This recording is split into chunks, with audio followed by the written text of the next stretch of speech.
कभी सोचा है कि लकड़ी के कुछ मनकों में इतनी शक्ति कैसे हो सकती है? आज हम बात कर रहे हैं तुलसी माला की, जो देखने में तो बहुत साधारण सी लगती है, पर सच कहूं तो इसके अंदर आध्यात्मिकता और ज्योतिष का एक पूरा ब्रह्मांड छिपा हुआ है। तो चलिए अपनी आज की ये पड़ताल इसी दिलचस्प सवाल से शुरू करते हैं कि भाई आखिर कैसे मोतियों की ये एक लड़ी किसी इंसान को ब्रह्मांड की शक्तियों से जोड़ सकती है।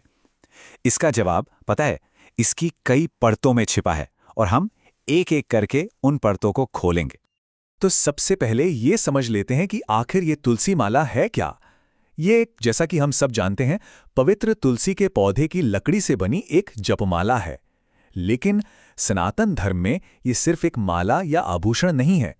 इसे एक आध्यात्मिक सहारे और एक बहुत ही शक्तिशाली ज्योतिषीय उपाय के तौर पर देखा जाता है। तो चलिए इसकी कहानी को जरा और गहराई से समझते हैं। देखिए, इसकी पवित्रता सिर्फ इसके इस्तेमाल से नहीं आती, बल्कि इसकी जड़ें इसकी दिव्य उत्पत्ति में हैं।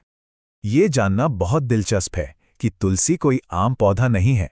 पौराणिक कथाओं के मुताबिक तुलसी स्वयं परम देवी का चौथा अवतार मानी जाती हैं और कहते हैं कि वो समुद्र मंथन के दौरान मानवता की मदद करने के लिए ही प्रकट हुई थीं। और यही दिव्य कनेक्शन इसे इतना ज्यादा पवित्र बनाता है। तो अब उतरते हैं इसकी आध्यात्मिक दुनिया में। चलिए इसकी पहली और सबसे जरूरी परत को खोलते हैं और समझते हैं कि ये कैसे भक्ति और परमात्मा से जुड़ने का एक जरिया बन जाती है। देखिए, तुलसी माला पहनना सिर्फ एक परंपरा नहीं है, ये उससे कहीं बढ़कर है। ये भगवान विष्णु या कृष्ण के प्रति एक गहरे, एक पूर्ण समर्पण का प्रतीक है।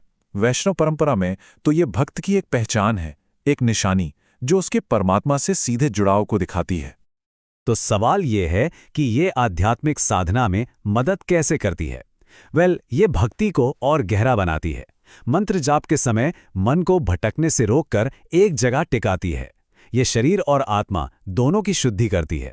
और तो और कुछ मान्यताओं के अनुसार ये कुंडलिनी ऊर्जा को जगाने में भी सहायता करती है। भक्ति और शुद्धि के अलावा इसे एक तरह का सुरक्षा कवच भी माना जाता है। मान्यता है कि इसे पहनने वाले के चारों ओर एक ऐसी दिव्य आभा, एक डिवाइन शील्ड बन जाता है, जो नकारात्मक ऊर्जा, बुरी आत्माओं और यहां तक कि यम के दूतों से भी रक्षा करता है।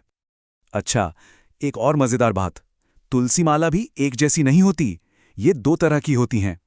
एक है श्यामा तुलसी, जो गहरे रंग की होती है और ये बहुत गहरी और फोकस्ड भक्ति के लिए इस्तेमाल होती है। और दूसरी है हल्के रंग की रामा तुलसी, जिसका इस्तेमाल आमतौर पर आध्यात्मिक शांति और सद्भाव के लिए किया जाता है। तो ये तो हुई आध्यात्मिक बात, लेकिन कहानी यहीं खत्म नहीं होती। अब आती है इसकी दूसरी बहुत ही महत्वपूर्ण परत, ज्योतिष की। सवाल ये है कि कैसे एक माला ग्रहों की चाल पर भी असर डाल सकती है। देखिए, वैदिक ज्योतिष में तुलसी माला को सिर्फ एक आध्यात्मिक चीज नहीं, बल्कि एक बहुत शक्तिशाली उपाय माना जाता है। एक ऐसा उपाय जो कुंडली में ग्रहों के बुरे प्रभावों को बैलेंस करता है और जिन्हें हम दोष कहते हैं, यानी हमारे कर्मों के बंधन, उन्हें भी कम करने में मदद करता है। तो ये किन ग्रहों पर असर करती है? मुख्य रूप से इसका संबंध बुध ग्रह से है, जो हमारी बातचीत करने की क्षमता और बुद्धि को तेज करता है। साथ ही ये चंद्रमा को ताकत देकर मन को शांत करती है, चिंता कम करती है और मंगल की जो उग्र ऊर्जा होती है ना, उसे भी संतुलित करती है। और बात यहीं खत्म नहीं होती। ये केतु दोष से जीवन में आने वाली रुकावटों को भी दूर करती है। गुरु यानी बृहस्पति के अच्छे प्रभाव को और बढ़ाती है। और साढ़े साथी जैसे मुश्किल समय में तो ये एक ज्योतिषीय ढाल की तरह काम करती है। ठीक है, तो हमने दो अलग अलग परतें देखीं, आध्यात्मिक और ज्योतिषीय। अब मजा तब आएगा जब हम इन दोनों को एक साथ जोड़कर देखेंगे और इसके पूरे असर को समझेंगे। और जब ये दोनों पहलू मिलते हैं ना, तो इसका असर सिर्फ एक जगह नहीं बल्कि पूरे जीवन पर पड़ता है। चाहे वो आध्यात्मिक विकास हो, मानसिक शांति हो या फिर स्वास्थ्य, समृद्धि और सुरक्षा हो, ये हर पहलू को छूती है। चलिए एक उदाहरण से समझते हैं। ज्योतिष के हिसाब से जब ये माला बुध और चंद्रमा के दोषों को शांत करती है, तो इसका सीधा असर हमारी मेंटल हेल्थ पे दिखता है। स्ट्रेस कम होता है और सोचने समझने की शक्ति साफ हो जाती है। और अब इसी चीज को आध्यात्मिक नजरिए से देखिए। जब कोई इससे पूरी भक्ति और पवित्रता के साथ पहनता है, तो ये माना जाता है कि वो देवी लक्ष्मी की कृपा को अपनी ओर खींचता है। और जहां लक्ष्मी की कृपा हो, वहां समृद्धि और सुरक्षा तो अपने आप आ जाती है। तो क्यों तो समझ में आ गया, लेकिन अब सवाल है कैसे का। मतलब इसे धारण करने और इस्तेमाल करने का सही तरीका क्या है?